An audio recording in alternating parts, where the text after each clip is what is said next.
Hey, listening squirrels, what is up? TGIFers.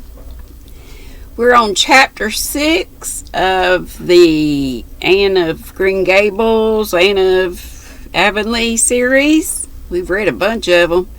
So if you're new, look in my playlist and they should all be there by title. This is Rainbow Valley, and we just started a few days ago, so we're on chapter 6. Let's find out what's going on with this Mary gal. The name of this title, chapter 6, is Mary Stays at the Manse. The Manse children took Mary Vance to church with them the next day. At first, Mary objected to the idea. "Didn't you go to church over harbor?"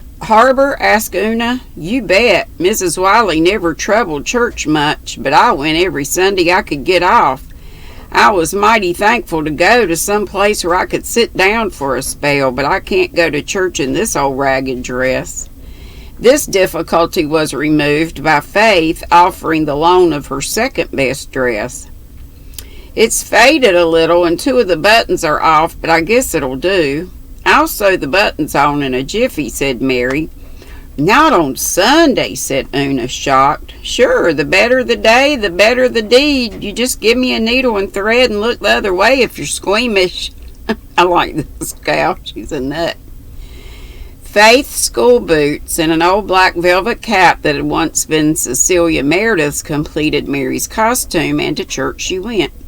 Her behavior was quite conventional, and though some wondered who the shabby little girl with the Manse children was, she did not attract much attention. She listened to the sermon with outward decorum and joined lustily in the singing. She had, it appeared, a clear, strong voice and a good ear.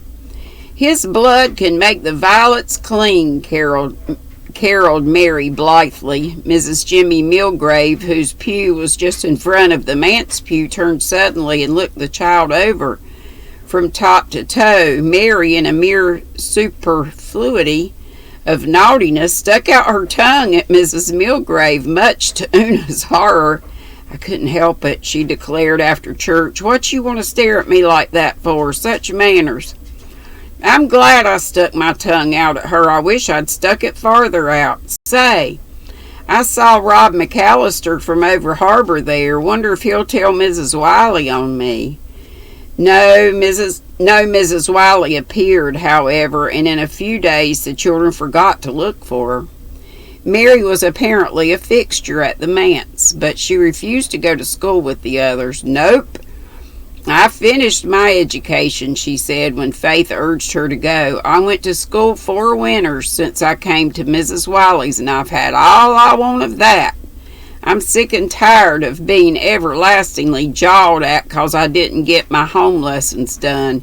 I'd no time to do home lessons." "Our teacher won't jaw you. He's awfully nice," said Faith. "Well, I ain't going. I can read and write and cipher up to fractions. That's all I want. You fellas go, I'll stay home. You needn't be scared I'll steal anything. I swear I'm honest." Mary employed herself while the others were at school in cleaning up the Manse. In a few days it was a different place. Floors were swept, furniture dusted, everything straightened out. She mended the spare bedroom bed tick. She sewed on missing buttons. She patched clothes neatly. She even invaded the study with broom and dustpan and ordered Mr. Meredith out while she put it to rights, but there was one department with which Aunt Martha refused to let her interfere. Aunt Martha might be deaf and half blind and very childish, but she was resolved to keep the something in her own hands in spite of all Mary's wiles and stratagems. "I can tell you if old Martha'd let me cook, you'd have some decent meals," she told the Manse children indignantly. "There'd be no more ditto, and no more lumpy porridge and blue milk either. What does she do with all the cream?" "She gives it to the cat. He's hers, you know," said Faith. "I'd like to cat her," exclaimed Mary bitterly. "I've no use for cats anyhow. They belong to the old Nick. You can tell that by their eyes." Well, if old Martha won't, she won't, I suppose, but it gets on my nerves to see good victuals spoiled. When school came out, they always went to Rainbow Valley. Mary refused to play in the graveyard. She declared she was afraid of ghosts. There's no such thing as ghosts, declared Jim Blythe. Oh, ain't there? Did you ever see any? Hundreds of them, said Mary promptly. What are they like? Said Carl. Awful looking, dressed all in white with skeleton hands and heads, said Mary. What did you do? Asked Una. Run like the devil, said Mary. Then she caught Walter's eyes and blushed. Mary was a good deal in awe of Walter. She declared to the Manse girls, it's time for Ursula's Live. I'm reading this at 11 bells a.m. on Friday, the 29th of January. So if you want to come back, well, you'll be seeing this not till later anyway, but if you're seeing this in time to go to Ursula, she's in South Africa, and she's wonderful. I just love her a whole bunch. Let's see. Looking, why did you run like devil? She declared to the Manse girls that his eyes made her nervous. I think of all the lies I've ever told when I look into them, she said, and I wish I hadn't. Jim was Mary's favorite. When he took her to the attic at Ingleside and showed her the museum of curios that Captain Jim Boyd had bequeathed to him, she was immensely pleased and flattered. She also won Carl's heart entirely by her interest in his beetles and ants. It could not be denied that Mary got on rather better with the boys than with the girls. She quarreled bitterly with Nan Blythe the second day. Your mother's a witch, she told Nan scornfully. Red-haired women are always witches. Then she and Faith fell out about the rooster. Mary said its tail was too short. Faith angrily retorted that she guessed God knew what length to make a rooster's tail. They did not speak for a day over this. Mary treated Una's hairless one-eyed doll with consideration, but when Una showed her other prized treasure, a picture of an angel carrying a baby, presumably to heaven, Mary declared that it looked too much like a ghost for her. Una crept away to her room and cried over this, but Mary hunted her out, hugged her repentantly, and implored forgiveness. No one could keep up a quarrel long with Mary, not even Nan, who was rather prone to hold grudges and never quite forgave the insult to her mother. Mary was jolly. She could and did tell the most thrilling ghost stories. Rainbow Valley seances were undeniably more exciting after Mary came. She learned to play on the juice harp and soon eclipsed Jerry. Never struck anything yet I couldn't do if I put my mind to it, she declared. Mary seldom lost a chance of tooting her own horn. She taught them how to make blow bags out of the thick leaves of the live forever that flourished or lived forever in the Old Bailey garden. She initiated them into the toothsome qualities of the sours that grew in the niches of the graveyard dyke, and she could make the most wonderful shadow pictures on the walls with her long, flexible fingers. And when they all went picking gum in Rainbow Valley, Mary always got the biggest chew and bragged about it. There were times when they hated her and times when they loved her, but at all times they found her interesting.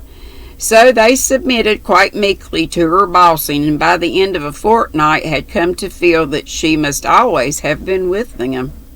It's the queerest thing that Mrs. Wiley hain't been after me, said Mary. I can't understand it. Maybe she isn't going to bother about you at all, said Una. Then you can just keep on staying here. This house ain't hardly big enough for me and old Martha, said Mary darkly. It's a very fine thing to have enough to eat. I've often wondered what it would be like. But I'm particular about my cooking, and Mrs. Wiley'll be here yet. She's got a rod in pickle for me, all right. I don't think about it so much in daytime, but say, girls, Up there in that garret at night, I get to thinking and thinking of it till I almost wish she'd come and have it over with. I don't know's one real good whipping would be much worse than all the dozens I've lived through in my mind ever since I run away. Were any of you ever licked? No, of course not, said Faith indignantly. Father would never do such a thing. You don't know you're alive, said Mary with a sigh, half of envy, half of superiority. You don't know what I've come through, and I suppose the Blythes were never licked either? No, I guess not, but I think they were sometimes spanked when they were small. A spanking doesn't amount to anything, said Mary contemptuously. If my folks had just spanked me, I'd have thought they were petting me. Well, it ain't a fair world. I wouldn't mind taking my share of wallopings, but I've had a darn sight too many. It isn't right to say that word, Mary, said Una reproachfully. You promised me you wouldn't say it. Go away, responded Mary. If you knew some of the words I could say if I liked, you wouldn't make such a fuss over darn. And you know very well I hain't ever told any lies since I come here. What about all those ghosts you said you saw, said Faith.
Sorry about that. Got to go to the doctor and get stuck.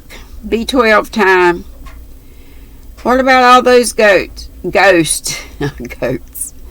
You said you saw, asked Faith. Mary blushed. That was different, she said defiantly. I knew you wouldn't believe them yarns, and I didn't intend you to. And I really did see something queer one night when I was passing the Over Harbor graveyard. True's you live.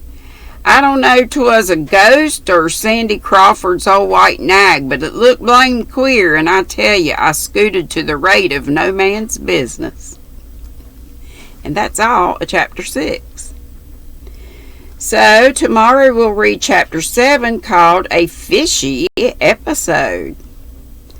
Y'all have a great crafty day, and I hope you'll go over to Ursula's OM Granny Square is the name of her channel. Came on at 11 a.m. and it's just a bit after that now.